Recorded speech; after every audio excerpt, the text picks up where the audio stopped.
안녕하십니까. 오피니언 리더들이 보는 신문 Y타임스 뉴스의 추부길입니다. 오늘의 뉴스입니다.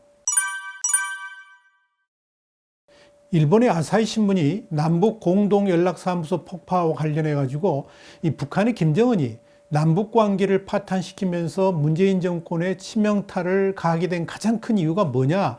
지난해 하노이 미북 정상회담 당시에 문재인 대통령의 조언을 듣고 영변 핵시설 폐기를 제안했는데 결국 노딜로 끝난 것에 대한 분노가 배경이 되었다. 이렇게 분석해서 보도를 했습니다. 아사히 신문은 17일 날 지금의 사태하고 관련해 가지고 대북 전단은 하나의 계기에 불과하다 그러면서 지난해 2월 하노이 미북 정상회담이 결렬된 이후에 북한이 한국에 대해 쌓아온 불만이 배경에 있는 것으로 보인다. 이렇게 정리를 한 겁니다. 아사히 신문이 말한 이 하노이 노딜은 김정은이 도널드 트럼프 미국 대통령에게 영변 핵시설의 완전한 폐기를 제안하면서 경제 제재 해제를 요청했다가 거부당한 그 사건을 말하는 거죠.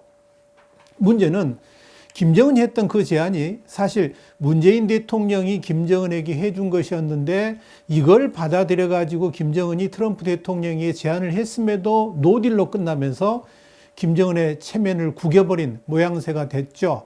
그렇게 하면서 이제 한국을 전혀 믿지 않게 된 것 같다. 이렇게 말을 한 겁니다. 아사히 신문은 특히 한국에 대한 불신은 신종 코로나 바이러스 감염증, 그러니까 코로나19로 인해서 더욱 증폭된 것으로 보인다라고 분석을 했습니다. 그 이유가 뭐냐? 이런 겁니다.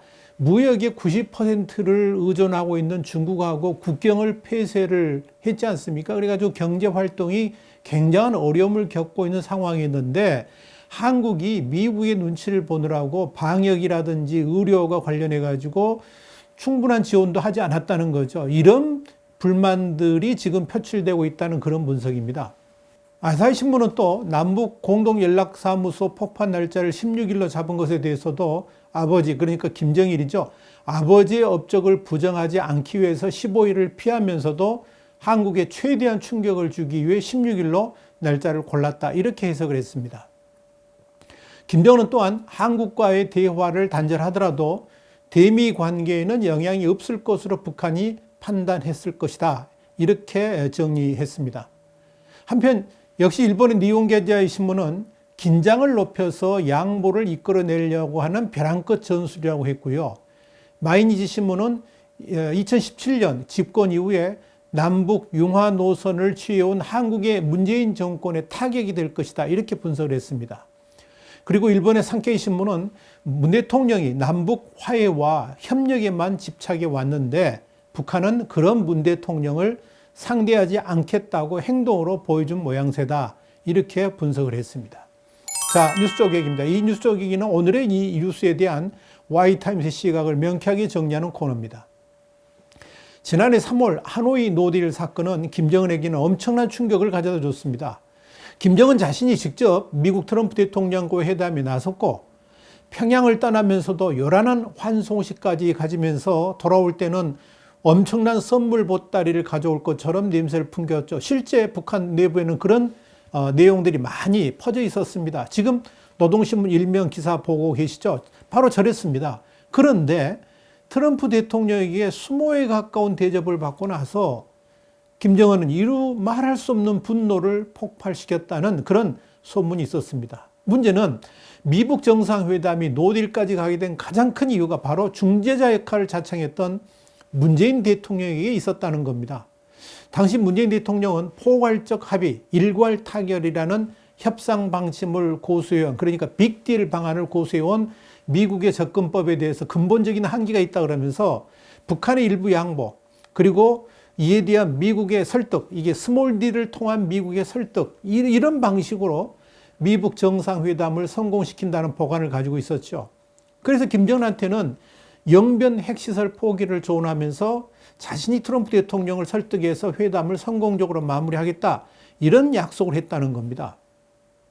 이런 중재에 대해서 김정은은 거지것대로 믿고 트럼프 대통령과의 협상장으로 나왔는데 미국은 문재인 대통령이 중재안에 대해서 아예 거들떠보지도 않았고 미국의 원칙대로 스몰 딜이 아닌 빅 딜을 밀고 나갔던 겁니다. 당시 한국 측은 미국의 문재인 대통령이 중재안을 설명하면서 설득하려 했지만 미국 측은 듣기만 하고 확실한 의견을 추진은 안 한 것으로 이렇게 알려졌습니다. 그런데 한국 측은 이를 미국 측이 수락한 것으로, 수용한 것으로 오해를 하고 당연히 하노이 회담이 성공할 수 있을 것이다, 이렇게 예측을 하고 있었습니다. 심지어 하노이 노딜 당일인 2월 28일에도 청와대는 하노이 회담의 결과를 낙관하면서 남북 대화가 다시 본격화될 것이라고 했고요. 당시 김의겸 청와대 대변인은 문재인 대통령과 참모들이 미북 정상회담 합의문 서명식을 시청할 예정이다, 이렇게까지 말을 했는데 그 말이 끝나자 불과 10분 후에 백악관은 협상 결렬을 공식 발표했던 겁니다. 그만큼 청와대가 미북 정상회담에 대한 정보도 없었고 기류를 전혀 읽지 못하고 있었다는 이야기입니다. 당시 미국 정가에서는 하노이 노딜의 근본적인 원인은 트럼프 대통령을 오판한 김정은이 있었고 이와 함께 김정은을 오판하게 만든 한국의 문재인 대통령에게 책임이 있다, 이런 내용들의 주장이 나왔었습니다. 회담 직후에 김정은이 얼마나 분노를 했는지는 노동당 지침을 통해서 하노이 입에 담지도 말라, 이런 지시까지 했다고 그러지 않습니까? 생각해 보세요. 평양에서 하노이까지 왕복으로 불과 10시간이면 충분히 갈 수 있는 거리죠, 비행기로. 그런데 10박 11일 226시간 30분 만에 돌아오면서 아무런 성과도 얻지 못하고 평양으로 돌아왔을 때의 김정은의 심정이 어떠했겠는가? 여러분 어떻게 생각하십니까? 일본의 언론들은 바로 그때 문재인 대통령에 대한 분노가 쌓이고 쌓인 데다가 말로는 엄청난 선물 보따리를 줄 것 같이 말했으면서도 실제 행동은 아무것도 없었던 2019년 한 해를 되돌아보면서 결국 분노가 폭발하게 된 것이 이번 사태로 발전하게 되었다, 이런 분석인 겁니다. 그런 관점에서 김여정이 담화라든지 북한 선전 매체들의 선전선동 기사에서 유독 문재인 대통령에게 가혹하다고 할 만큼 과격한 언사들을 내뱉는 데는 다 이런 배경이 있다는 이야기입니다.